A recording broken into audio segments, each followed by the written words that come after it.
Salam alaikum. Ici, nous avons traité cet extrait du CNC marocain pour la session de 2016. Alors, ici, on commence par la partie 1. L'énoncé, la solution en PDF et la solution en vidéo sera sur ce site, sur cette partie de préparation au concours, le thème numéro 2, comme vous voyez.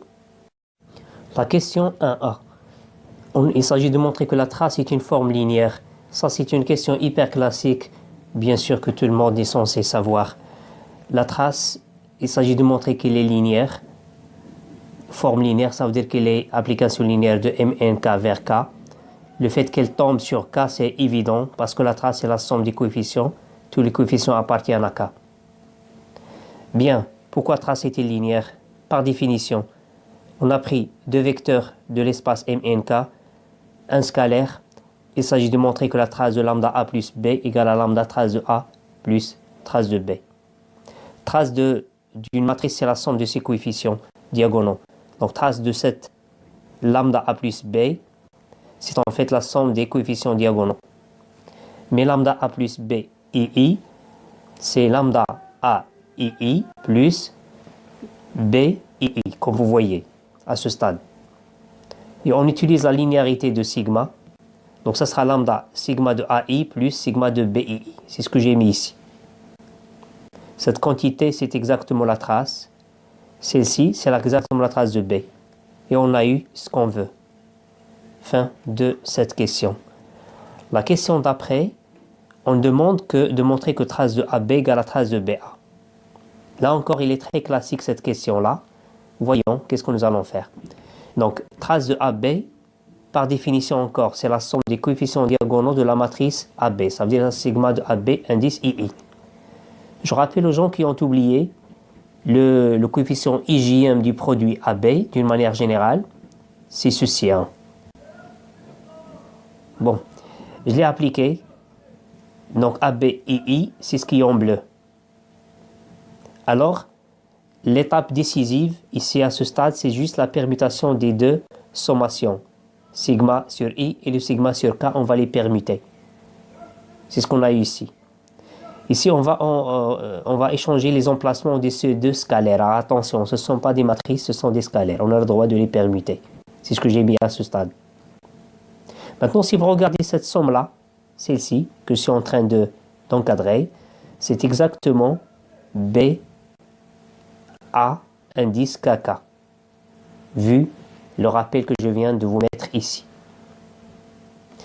Et ça n'est autre, par définition, que la trace de BA. Fin de la question. Dans la question demandée, on a maintenant montré ça. Ça reste à montrer ça. Ce qui fait, je vais montrer trace de AB égale à trace de cette transposée de A fois transposée. Ça veut dire ça égale à ça. Bien. Alors, trace de la matrice AB égale à trace de transposée de AB. Je rappelle à tout le monde, la trace d'une matrice égale à la trace de sa transposée. Ça, c'est du cours.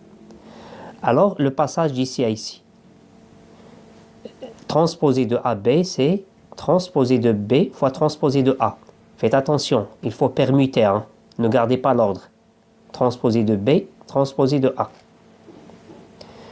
Et puis, ici, on a le droit de permuter ça avec ça, pour passer d'ici à ici. Je rappelle qu'on vient de montrer que trace de Mn égale à trace de Nm. Je peux permuter à l'intérieur de la trace. C'est ce que j'ai fait ici, et c'est fini pour la question. Dans cette question, on nous a demandé la dimension du noyau quart de trace. Je rappelle que le noyau d'une forme linéaire non nulle, son noyau est un hyperplan. Alors, la trace, on vient de dire que la trace est une forme linéaire. Ok, ça reste à montrer qu'elle est non nulle. Non nulle, ça veut dire, y a-t-il un élément dont l'image est non nulle? C'est l'identité. Son image, la trace de l'identité, vous savez que c'est n, le n il est non nul. Ce qui fait la trace, c'est une forme linéaire non nulle. Du coup, son noyau, c'est un hyperplan, comme je viens de rappeler. Et vous savez que la dimension d'un hyperplan, en dimension finie, la dimension d'un hyperplan, c'est la dimension de l'espace tout entier, moins 1. Du coup, la dimension du carré de la trace qu'on nous a demandé dans la question, ce sera n carré. Vous savez que la dimension de MNR, c'est n carré, moins 1. Ici, on nous a demandé de montrer que le noyau de la trace et vec de l'identité sont deux sous-espaces supplémentaires de l'espace E, qui est MNR. Je rappelle aux gens qui ont oublié que si vous avez H, un hyperplan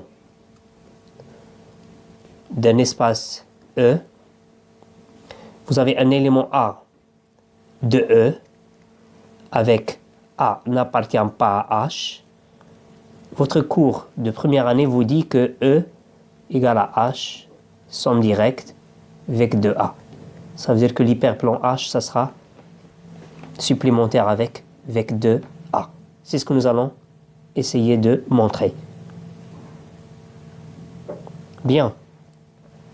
Nous avons ici affaire à Kerr de trace qui est un hyperplan. Bon. Alors, on a dit que trace est une forme linéaire non nulle. On vient de le voir. Donc, le noyau, c'est un hyperplan de E. Donc, ça reste juste à appliquer ce truc-là qui est ici. Donc, un élément qui n'appartient pas à H. L'identité n'appartient pas à H. C'est clair. Le H ici, c'est le Kerr. L'identité n'appartient pas à Kerr. Pourquoi? Parce que trace de l'identité, c'était N qui est différent de 0. Du coup, d'après ce résultat-là de première année, vous aurez que les deux sous-espaces Kerr de trace et vec de l'identité sont supplémentaires. Montrons que Kerr de trace est un hyperplan qui contient au moins une matrice inversible. C'est ça la question demandée. Alors ici, nous allons viser un type de matrice dont on peut reconnaître qu'ils sont inversibles ou pas. Ce sont les matrices diagonales. Une matrice diagonale est inversible si et seulement si tous ses coefficients diagonaux sont différents de 0. Donc on a besoin d'une matrice inversible, ça veut dire une matrice pour nous ici diagonale, tous les coefficients sont différents de 0, tel que cette matrice appartient à la trace, ça veut dire à Kerr de trace, ça veut dire que la trace égale à 0, ça veut dire que la somme de tous les coefficients soit égale à 0. Voici une matrice simple qui convient. Voilà, regardez. Elle est diagonale. J'ai pris des 1 partout. Dernier coefficient, c'est 1 moins n. Donc la somme, c'est égal à 0. Donc ça appartient à la trace. Ou bien ça appartient à Kerr de trace. Il est non nul parce que tous les coefficients seront différents de 0, c'est clair. Bien entendu, je rappelle que dans l'énoncé, nous avions n supérieur ou égal à 2. Du coup, le n-1, il est, ou bien le 1 moins n, il est différent de 0. Ici, cette application phi, ainsi définie, sur l'espace E, on a demandé de montrer que c'est un automorphisme. Automorphisme, ça veut dire endomorphisme de E plus bijectif. Bien, le fait qu'il soit endomorphisme, bon, il va de E vers E, c'est clair. Ça reste la linéarité. Ça, c'est très facile, donc on passe vite. Hein. Donc, on a pris, avec la définition de l'application linéaire, de vecteur de E, un scalaire, montrant que phi de lambda m plus n égale à lambda phi de m plus phi de n. Alors, vous n'avez qu'à suivre ici, donc il n'y a rien de spécial. Hein. Donc, vous allez juste utiliser la linéarité de la trace à ce stade-là. Sinon, ça, c'est rien de spécial. Hein. Bien. Alors, elle est linéaire, ça reste bijective.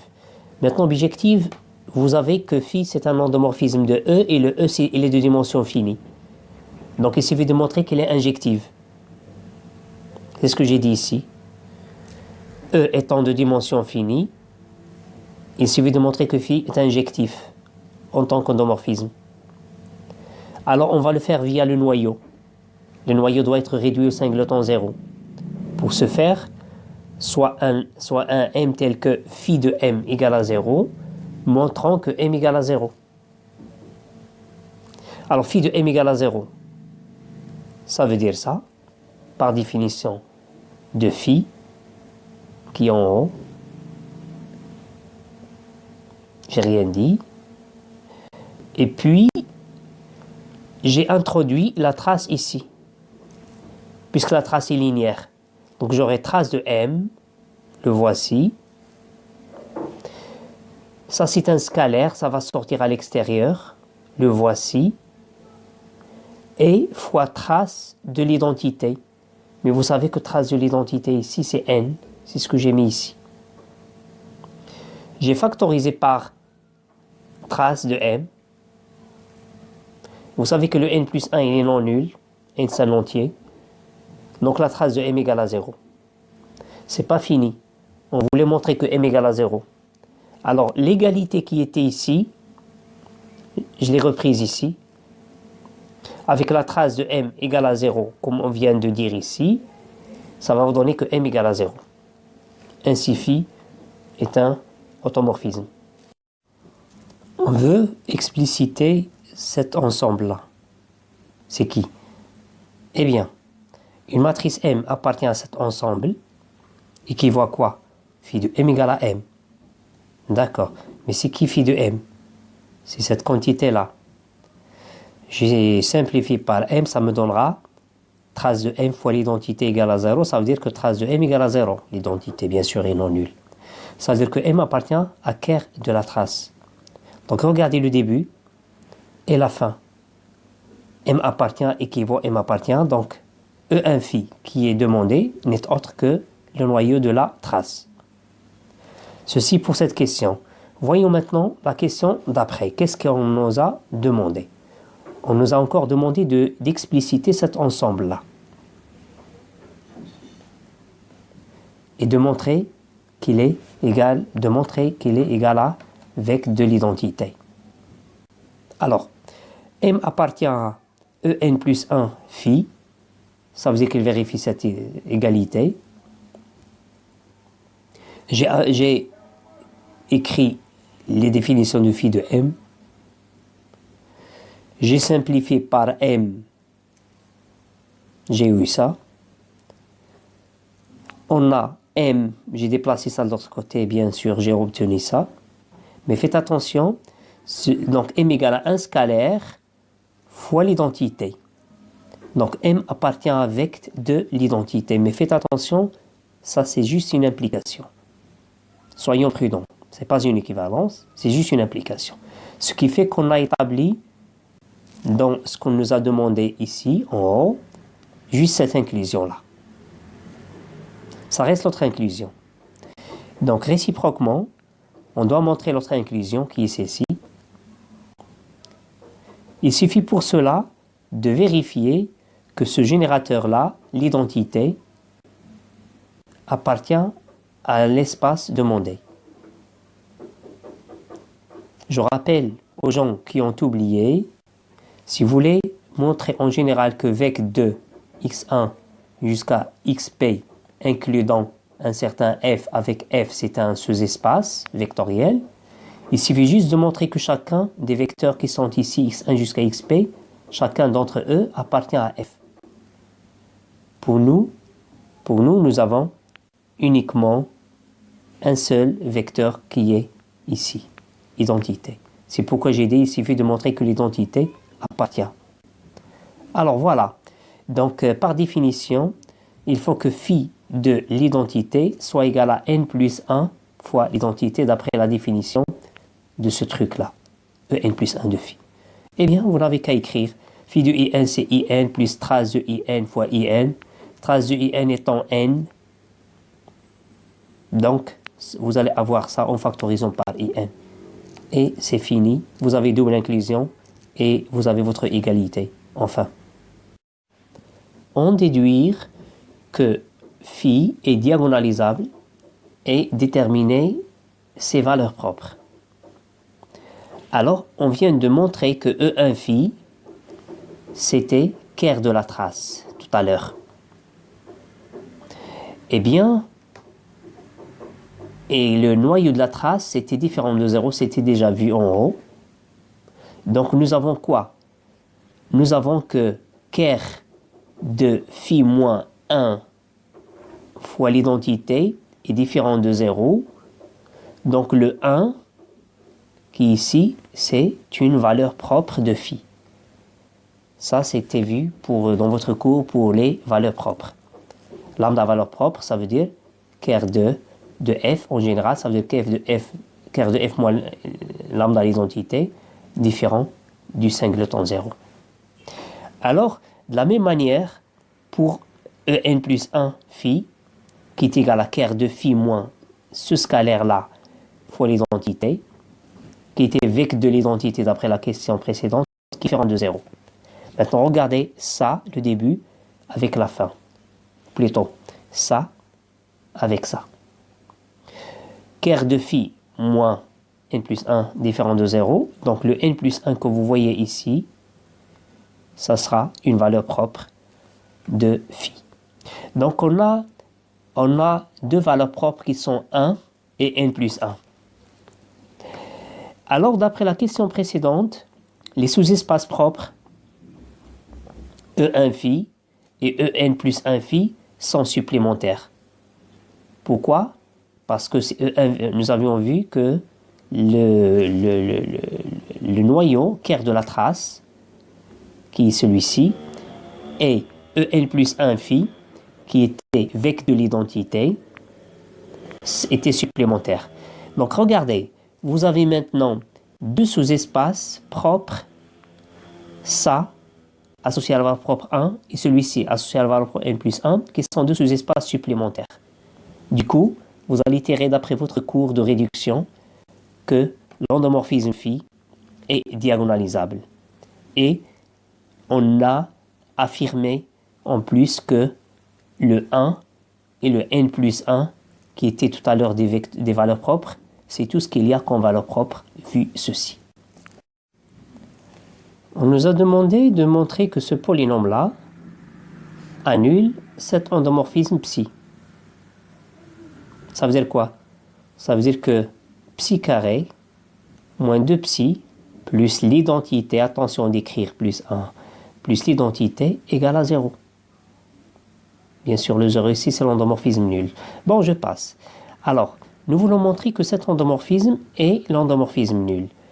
Ce qui fait, on va prendre un M quelconque de l'espace, on va montrer que cet endomorphisme de M égale à 0. C'est ce que j'ai dit ici. Il s'agit de montrer ça. Bien, c'est quoi psi carré de M? Psi carré, c'est psi rond psi. Ça veut dire c'est psi de M. Mais c'est quoi psi de M d'après ce qui est en haut? C'est ça. C'est ce que j'ai injecté ici. Et puis, ça c'est psi de M, psi elle est linéaire, plus ce scalaire, ça va être out, ça va sortir. Ici, ça sera psi de J. Là encore, je réapplique la définition de psi de J, ou psi de M.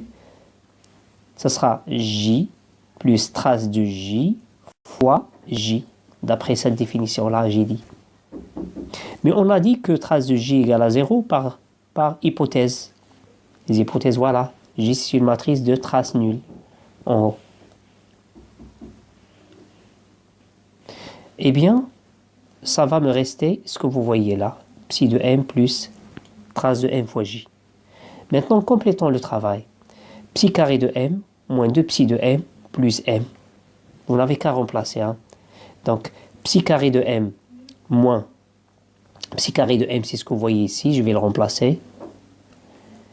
Moins de psi M plus M, ça va vous laisser ce que vous êtes en train de voir.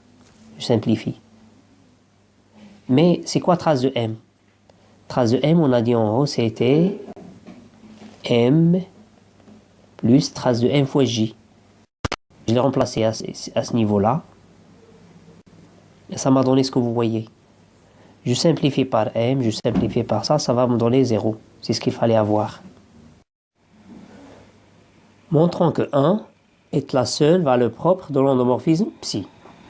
Ça veut dire que le spectre de psi, l'ensemble des valeurs de psi, égale à singleton 1.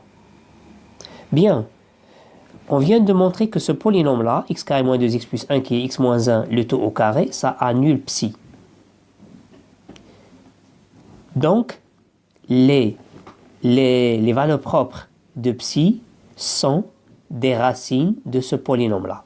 Autrement dit, le spectre de psi, l'ensemble des valeurs propres, il est inclus dans l'ensemble des racines de ce polynôme annulateur. Qui est ça? Donc on a eu la première inclusion là. Ça reste l'autre inclusion. Ça veut dire 1 inclus dans le spectre. Ça veut dire ça reste à vérifier que 1 est une valeur propre de psi. Alors regardez, nous avons psi de j égale à j. Donc vous n'avez qu'à remplacer dans la définition de psi de m, donc psi de j égale à j, puisque la trace de j égale à 0. Donc psi de j égale à 1 point j. Le j, il est non nul. Donc le 1 est une valeur propre de psi, de j plutôt. D'où l'égalité voulue. Dernière question de la partie 1. Psi est-il diagonalisable? Justifiez votre réponse. Eh bien, psi n'est pas diagonalisable. Pourquoi? Raisonnons par l'absurde et supposons que psi est diagonalisable. Ça veut dire quoi? L'endomorphisme psi est diagonalisable. Ça veut dire qu'il existe une base B de l'espace E telle que la matrice de psi dans cette base-là soit une matrice diagonale. Mais la diagonale doit être pleine par les valeurs propres de psi. Mais on vient de voir que 1 est la seule valeur propre. Donc cette diagonale, ça va être pleine de 1. Matrice diagonale pleine de 1, ça veut dire que c'est la matrice identité. Alors écoutez, la matrice d'un endomorphisme dans une base quelconque égale à la matrice identité. Ça veut dire que cet endomorphisme, c'est l'endomorphisme identité. C'est ce qu'on a eu. Donc, en particulier, psi de j égale à lui-même, puisque c'est l'identité. Mais, je rappelle que psi de m, c'est ça, comme vous voyez. Donc, c'est quoi? Psi de j, remplacer m par j. Mais la trace était nulle, donc ça va vous donner psi de j égale à j. Donc, regardez, vous allez avoir que psi de j égale à j, mais psi de j égale à 0. Donc vous allez avoir que 0 égale à j. Ce qui contredit le fait que j était une matrice non nulle. Fin de la question et fin de la partie